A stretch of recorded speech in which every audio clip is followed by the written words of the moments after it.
আসসালামু আলাইকুম। Crime TV ৭২-এ আপনাদের সবাইকে স্বাগতম। সাথে আছে আমি তাহমিদ। এবার বিস্তারিত।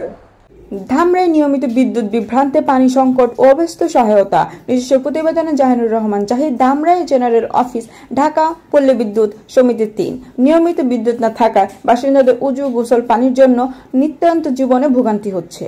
গতকাল রোজ বৃহস্পতিবার বিকাল ৪ ঘটিকা থেকে সারা ধামরাই বিদ্যুৎ লাইন বন্ধ হয়ে কি কারণে বন্ধ হয়েছে তা বিষয়টি জানতে ডিজিএম মোহাম্মদ মহবুবুর রহমান, যিনি ধামরাই জেনারেল অফিস পরিচালনা করেন, তার ফোন দিলে তিনি ফোন রিসিভ করেন না, ফলে বিষয়টি প্রশাসনের কাছে তুলে ধরাও যাচ্ছে না। ভিডিওতে ধামরাই পল্লী বিদ্যুৎ অফিসে সাধারণ জন্য বন্ধ অবস্থায় পাওয়া যাচ্ছে।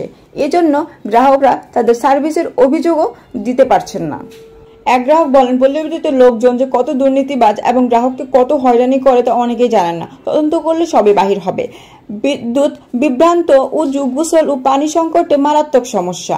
ফোনে যোগাযোগ বিচ্ছিন্ন, অভিযোগ জানতে অসুবিধা, অফিসে গেলে বন্ধ পাওয়া যায়, জরুরি সেবা বন্ধ। ডিজিএম মহবুবুর রহমানকে প্রদত্ত সরাসরি অফিসে উপস্থিতির পাশাপাশি ফোন বা অনলাইনের মাধ্যমে দ্রুত সরাসরি যোগাযোগ, দ্রুত দায়িত্ব পালনে, বেসরকারি ও ধর্মীয় প্রয়োজনের জন্য পর্যাপ্ত বিদ্যুতের ব্যবস্থা নিশ্চিত রাখা, সার্ভিসের স্বচ্ছতা অফিসে খোলা রাখার পাশাপাশি হটলাইন নম্বর ১৬৮৯৯ পরিচালিতভাবে ব্যবহারের আওতায় আনতে হবে। নিষ্ঠার সাথে অনুসন্ধান, অভিযোগ ভিত্তিক দুর্নীতি নির্ণয় ও তদন্তের ব্যবস্থা করতে হবে। ধামরা গ্রাহক শুধুমাত্র বিদ্যুতের সমস্যায় ক্ষতিগ্রস্ত হচ্ছে না, পানির সংকট, যোগাযোগের বিচ্ছিন্নতা তাদের জীবনযাত্রা আরও কঠিন করে তুলেছে।